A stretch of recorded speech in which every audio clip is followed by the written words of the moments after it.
Hello and welcome to day 2 of the Puro Joshi Advent Calendar here on this channel. My name is Peps and today we are opening another door into the world of Japanese Pro Wrestling 2025 as we are taking a look at the year of none other than Hirooki Goto. Goto's 2025 has become somewhat of a second spring for him, a late career resurgence that reminded everyone, included myself, why he's always been one of the most complete and most respected and one of the best wrestlers on the roster of New Japan Pro Wrestling. And finally, in 2025, he has achieved what he's been trying to achieve in his whole career. He stepped out of the role of being a challenger and became the world champion of New Japan and carried New Japan on his back even for the majority of the year. In this video, we will take a closer look at Goto's year, how the world title win reshaped his standing inside the company, and why this is one, if not the most satisfying comeback storylines of the entire year. I would just say we jump straight into the day where everything really started for him to go off, and that is January 4th, 2025.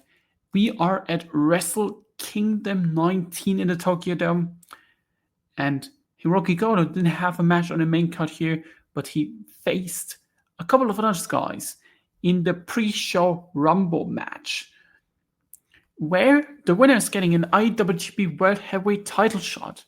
Names including there were, of course, Great Khan, who basically set it up by relinquishing or giving up or killing the King of Pro Wrestling title. What a stupid belt that was. And we had this Rumble. Like always, the Rumble was never anything special. It was just a lot of silly entrances with some cool pops, some things that are just whatever. But in the end, it went down to Hirooki Goto and Great Khan. And coming into this match, I think everyone, if there was even people that bothered to care about thinking who wins this, at least I thought that Great Khan is going to win this. So when he and Goto steps face to face, I was like, okay, you know, we can milk this Goto thing, and then Great Khan goes over and gets his title shot against whoever walks out of Wrestle Kingdom as world champion. I was like, okay, I'm taking that. But then we had the surprise win of Hirooki Goto, and he earns himself one more shot at the IWGP World Championship. And the crowd at that point went just crazy. And the day after, we found out that he's going to challenge. It was 2 days after this. New Year's Dash 2025, we found out that he's going to challenge Zack Sabre Jr. at the New Beginning in Osaka 2025 in Ideon Arena, Osaka, on February 11th. And it would be his first world or heavyweight title shot in New Japan since his famous loss against Kazuchika Okada, where he did the waterfall thing, the face paint, and was established as one of the biggest losers in New Japan Pro Wrestling history. And he became a meme on that day. And funny enough, that was on February 11, 2016, so 9 years on this day in the same venue. He has one more chance to achieve glory. And people had hope from the very moment he won the Rumble, because it's Goto. And if there's one thing that is Goto's all about, it's he is able to get the fans invested in whatever he does. And so it was on this day. The entire venue was sold out. Over 5,500 people in attendance. They even did a smaller stage so everyone could fit in. And everyone was there to support Hirooki Goto against Zack Sabre Jr. on this very day. Personally, the closer we got to the match itself, the more and more I thought, okay, he's going to pull it off. I don't know what it was, but the entire fan base, especially the international fan base, kind of shifted towards, okay, I think Goto is winning, right? And so was I. I was like, okay, I think he's winning. And the more I thought about it, I was like, okay, it could be possible. And then we had this match. And it was electric. From the very first moment that Hirooki Goto made his entrance, It was insane. The crowd was totally behind him. They just wanted him. They just wanted him to win. And you notice that with everything that happened in this match. The match went 20 minutes. Zack Sabre Jr. did his typical stuff. He wrestled this match fantastically. He had a rough time as the IWGP World Champion, in my opinion. But in this match, he had one of his best performances, if not the best performance he had ever, maybe, in New Japan Pro Wrestling. And they wrestled, they continued to wrestle, and the longer the match went, the longer I figured out the match layout, the more and more likely it became that Goto might pull it off. And in the end, it was the GTR. Goto goes for the pin. The ref counts 1, 2, 3. And Hirooki Goto, on this very day, 9 years, 9 years after his last world title shot, became finally the IWGP World Champion.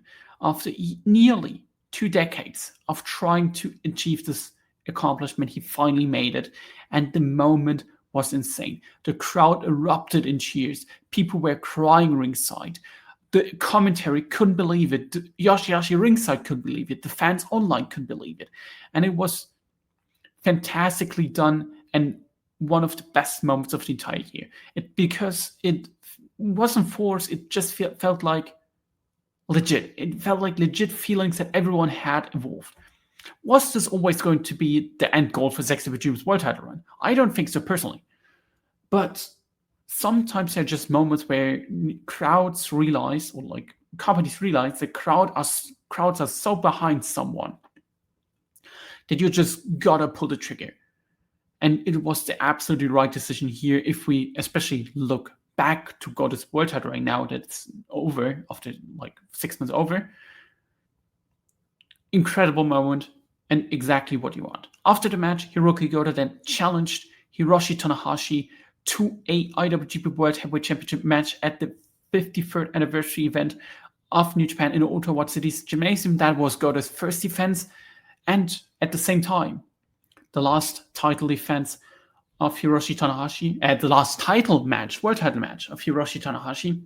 And this match was great. It did really live, in my opinion at least, from the pure in-ring work, even though there was still likely the best in-ring that Tanahashi looked in Japan in his run. I would just put the match against Takeshita above this in America from a pure single match outing. And they just absolutely killed it, in my opinion. I thought it was legitimately great. Legitimately great. The near falls were fantastic. Tanahashi did his performance of his lifetime. Goto was on his run. Just went out there and killed it. Totally. And in the end, Goto then once again went over, finally defeated the guy in a world title match that he was never able to defeat. I think we are talking about like 4 or 3 losses in world title matches, dating back to 2007 at the Ryogoku show. With the fantastic match went like 30 minutes. Then, of course, we had the Wrestling Dontaku match in 2009. That was, in my opinion, pretty good. And then, of course, I think the match that kind of more or less was the big chance to give Goto the belt like 14 years earlier in 2011 at Dominion, where he came back from his somewhat excursion, if I remember correctly, and then just lost. That was kind of weird. I don't really know what it was. Was it an excursion? I think so, right? Yeah, CMLL, the excursion in CMLL. Yeah, look, and it had this little bit of a heel character, and I thought, okay, better late than never. And it was a cool moment that made this kind of special. After that, we had the fun defense on a New Japan Cup show in Aichi against Yuji Nagata, where Yuji Nagata, at the age of like 56 years old, put out one hell of a match against Hirooki Goto. In 17 minutes, they just did everything they could, and it was super fun second defense for Hirooki Goto. I really enjoyed this one. I thought this was legitimately great. It was nothing like to write home about, but still.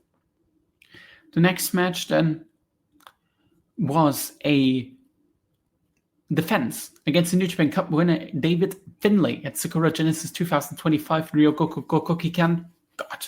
And in my opinion, outside of the two SAG matches, maybe this was my favorite Goto defense, because you had the entire history tied between these two, as it felt like that the feud between Finlay and Goto last year in November for the global belt and the Fantastic G1 Climax match helped, in my opinion at least, Goto to get into a prominent spot again that even led to this magically run that we got, because the crowd finally saw, oh, they are somewhat behind Goto again, and then invested in him, and that was part of the entire feud with Finlay.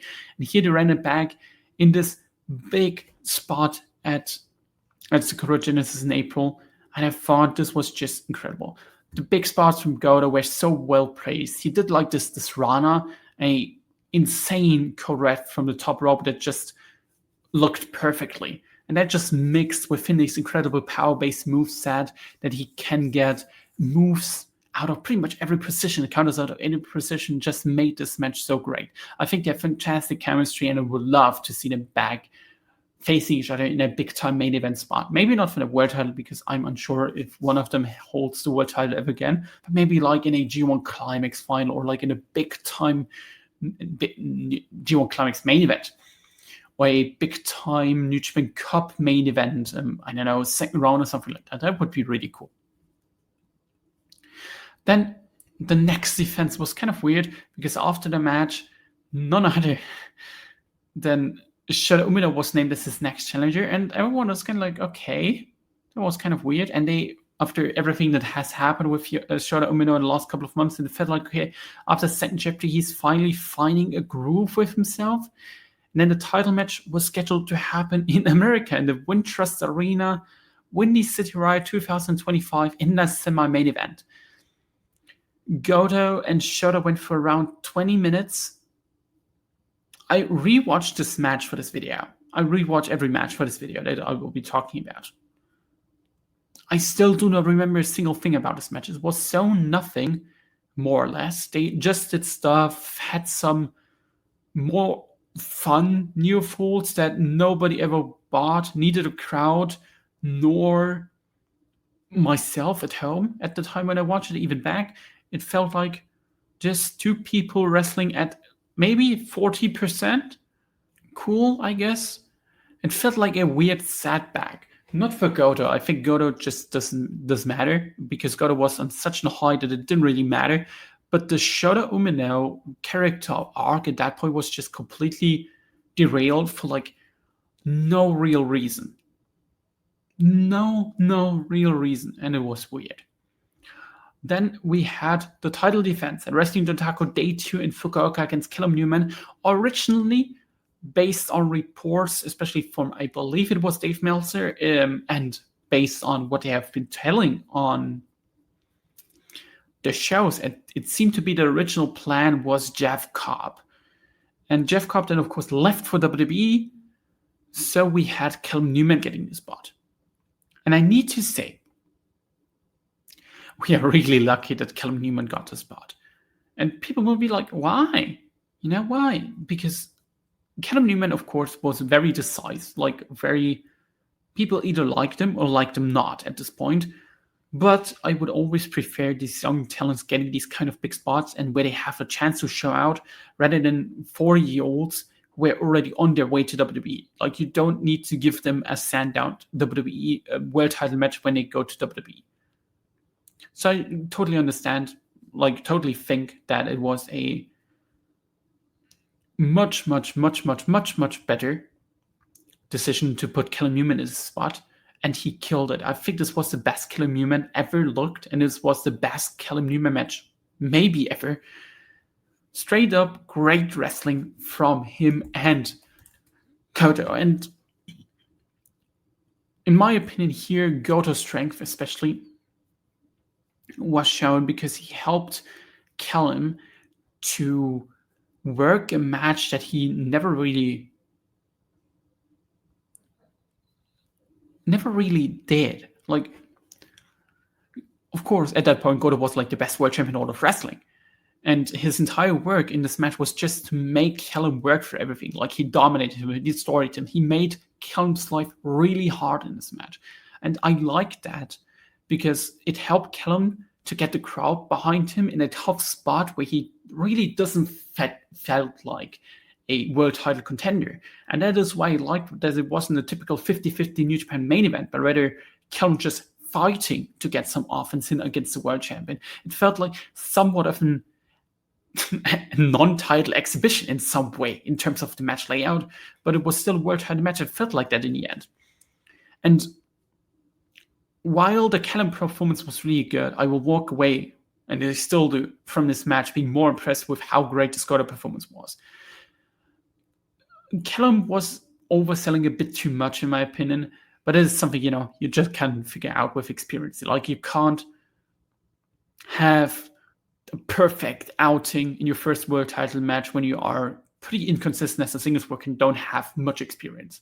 Like, he didn't really prove that he should be in IWGP World Title match constantly, but he showed that he's someone that the company can count behind, and it's the most important part. Like, because he was 2022 at this point and had a lot to learn, and I think putting him here with someone like Goto was the right choice, and Goto, as a great veteran, helped him to new heights in some form or some way in this match, and maybe had a match that nobody ever expected, in my opinion, at least. Nobody like expected him to have a match like this between those two. Then we had the post-match where we set up not only Dominion but also Resurgence. Resurgence, they announced it would be Zack Sabre Jr. challenging for the world title again. Meanwhile, in Dominion, it would be the winner against Shingo Takagi. Going first to Resurgence 2025 in the Toyota Arena in California, where we had the world title match in a semi-main event. Hirooki Goto versus Zack Sabre Jr. And I liked the match. I thought it was good, but it definitely is the worst. If you can even call it the worst. Yeah, you know what? You can call it the worst match of the three they had this year because it really wasn't special. It felt like, hey, we are just doing stuff for like 50 minutes and then we are doing the finish because the finish was a really stupid double pin, which was like, weird. But also, in my opinion at least, it felt like the America title defenses were somewhat more or less non-canon for me personally. Like, it didn't feel like they mattered at all. It didn't feel like anything they do mattered. It was just there, right? For me, at least. So we can pretty much skip through them. The match was okay. Then we had the match against Shingo Takagi and New Japan Dominion in Osaka-jo Hall. And I was unsure how to feel about this match coming into at that time because it's Shingo Takagi. I wanted a young guy in this main event, not Shingo Takagi, because, it's Shingo, right? Like, we know what he can do. And I was watching this with some expectations, and I didn't know how good it could be. And the show was really depressing with all the House of Torture stuff that happened beforehand, with Doki turning, with the Evil versus Finlay match, with Chase Owens in the opener turning to House of Torture with Don Fale. And I was like, okay, you know what? The top two matches can save me. Then we had the okayish Gabe versus Yoda match that kind of was underwhelming. And then we came to the main event. The crowd was somewhat tired after all the House of Torture stuff. And then Goto and Shingo stepped into the ring. And they just killed it. From the first moment until the very last, they just killed it. It was a tremendous match. In terms of straight in-ring work, it was one of the best matches that Goto had in his world title run. I would put it below the 2 Zack matches and maybe on the level of the Finlay match, but it was definitely above the rest. 28 minutes and 25 seconds before then Goto goes over, and it showed, hey, we, the older gen, even though Shingo is really the older gen in terms of his run in New Japan, because he has been in New Japan since 2018 only. But in terms of the age, it was like, hey, look, young guys, you need to step up, or we, the older guys, are running away with the belts, and we are going to dominate this entire thing the whole time. And it was somewhat a cool way to tell that, because they didn't tell it based on a story or anything, but just based on them being such a good wrestlers.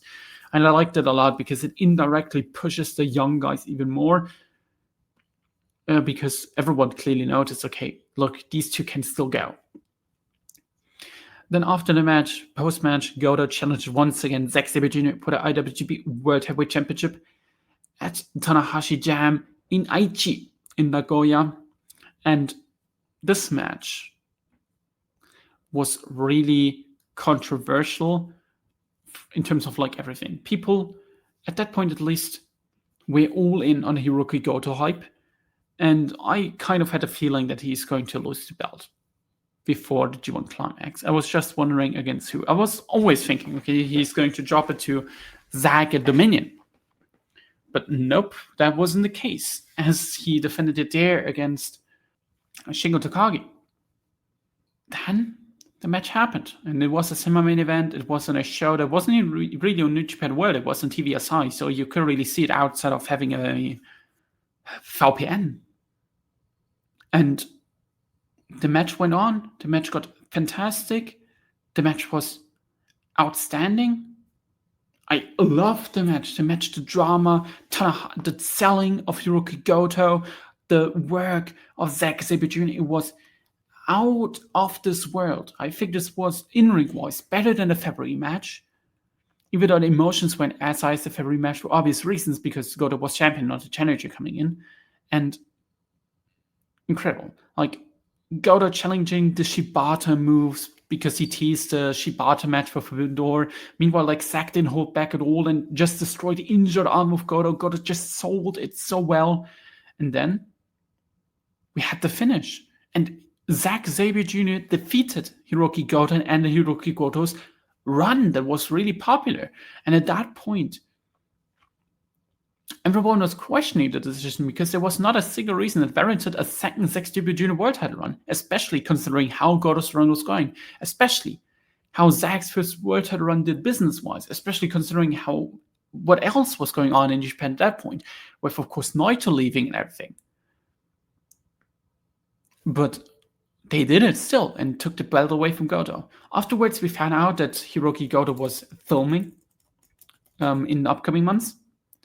Maybe that was part of the role. I don't know. My theory still is that was always going to be the call. Okay, Goto, we changed the plans. You're getting the belt. You're dropping it back to Zack to keep both happy.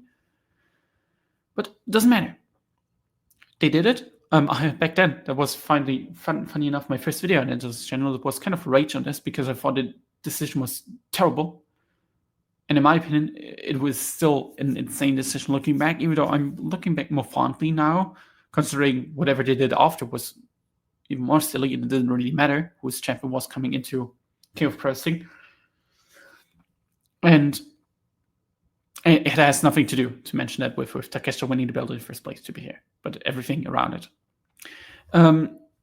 Super weird decision back then. And with that, Goto's legendary run as world champion was over. And he was still announced for the G1 Climax. I thought, okay, he's going to have a cool G1 Climax from everything. No, it was announced that he is going to be out with an injury. As I mentioned it, I'm unsure if there was really an injury. I think it was more or less that he was filming for the Street Fighter movie as E. Honda. That was likely more or less the reason why he was kept out. And with that, he missed the G1 Climax. And then he came back at King of Pro Wrestling 2025 in Ryogokukan, where he teamed up with Yo and Yoshihashi to defeat Hartley Jackson, Koji Fujita, and Ryohei Oyawa, and after the main event, he challenged Konosuke Takeshita, the new IWGP World Champion, to a world title match at the Tanahashi Homecoming show in Gifu. And that is the last match we'll be talking about here before we summarize what, in my opinion, the year of Hirooki Goto was and give it a little bit of a ranking. The match against Takeshita was just great from a wrestling standpoint, but to give them a little bit of a contra, because the moves were great, the pure in-ring work was just great, but I felt like they never were able to channel the emotional side and in my opinion at least, I wouldn't say the interest, but the emotions in general. It felt like a very good match that couldn't get above it from everything else outside of just the pure in-ring work. And I felt like part of it was just that nobody had any kind of thought for the majority of the match that Goto even had remotely a chance of winning. So most of his near falls felt kind of flat to me, at least. But the longer the match went, the more the crowd got into it, and the final 5-ish minutes were just fantastic. And I think that is always a great sign if you're able to, even everyone knows, okay, the person is just losing, get at least a little bit, a short amount of dope into people. It didn't really work for me because I was always sure that Takeshi was going to win, but it felt like, at least for the crowd in Gifu on that day, that they kind of believed in Goto. And it just shows that even after all this, even that he already had his run, the crowd still believes in Goto, and they still want him to be the world champion sooner or later. And with that, I would just say we jump into the last part, and that is summarizing his year and my overall thoughts on his entire run. First, I would go into the World Title run, and the World Title run straight up was fantastic. Clearly the highlight of Goto's year, not only from a story perspective, where he had this fantastic rise from being the loser of all losers to becoming the face of the company for approximately 4 months with multiple defenses, where he even broke the defense record and everything. But also in terms of the numbers, the attendance were under Goto were fantastic. He drew a fantastic number in Osaka with the 5,500 fans that saw him winning. The What is the John Mason show with 3,300 people were great. The Aichi show with 2,700 people had a fantastic attendance. The Ryogoku Gokuhigan show went toe-to-toe with last year's show with the main event being Naito and Yoratsuji. I'm counting out the America shows because they weren't really sold by them. Same for the Kanmuma match, even though they did a great number of 5,400 people, it was mainly because it was Naito's last match for New Japan Pro Wrestling, so it's kind of tough to count that. I need to say the Osaka Johol number in Dominion against Shingo Takagi wasn't really good, and it felt like at that point it went kind of downward again with the booking, but it also had to do with a lot that New Japan did outside of Goto. They pissed a lot of fans off with the entire Naito thing and all of that. And the Tanahashi Jam match, of course, was sold by Tanahashi, but still 4,500 people. Still a really good number. Same for the Homecoming show, was also sold by Tanahashi, but he was also here in the main event. Overall, I would say, in terms of his straight run, you can't really say anything negative about it. Maybe the only negative it being is that the run lead to nothing for any young guy, but it is not something that he's in fault for. That is going to be a thing for we need to discredit Goto. Aside from that, his in-ring work was just electric this year. I think it was one of his best in-ring runs of all time. I would need to go back to his 2016 calendar, but he had the two fantastic matches against Zack Sabre Jr., a match against Takeshita, Shingo Takagi, Kellen Newman, Tanahashi, Goto, Nagata, of course, and even outside of that, I think he had some great tag team matches. The match against the Hurricane double preview match with Desperado Goto against Koji Fujita and Zack Sabre Jr. That was one of fantastic match. Another one that I wrote down was I believe it was another TMDK versus Chaos match in a Kurikan Hold show ahead of the Zack versus Goto 1 match. Like, a lot of his matches, a lot of his output was just great. And he took over New Japan at the time where it was really rough, and he held the company together, I would even say. When Naito left, he was the guy people looked up to and hoped, hey, look, carry us to a new stage. And he did for at least 1.5 months until he dropped the belt and went on filming. For the future, I would say Goto is going to be peaking right here in 2025. And I don't think he's going to have ever a run again like this, which somewhat sucks, but also he's 46 years old and he shouldn't be, world champion forever, even though he's so sick. I wouldn't be against it. All right.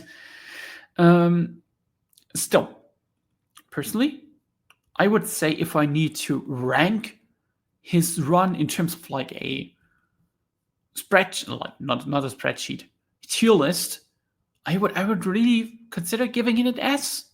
And S is of course the best tier, where we have the drawing powers right there. The moments were fantastic. The matches were outstanding. He was an important world champion. So, what can I say? I think he had a fantastic year all around and deserves all the credit he's getting. I can't wait what he's doing at Wrestle Kingdom. My hope is still another match against Zack Sabre Jr. I think that would be sick. So, looking forward to that. And with that, I would say we are done with day 2. Tomorrow we will be talking about some of my favorite matches of New Japan in 2025, where also Goto is going to be mentioned. And with that, I would say, I hope you all enjoyed this video. Bye-bye.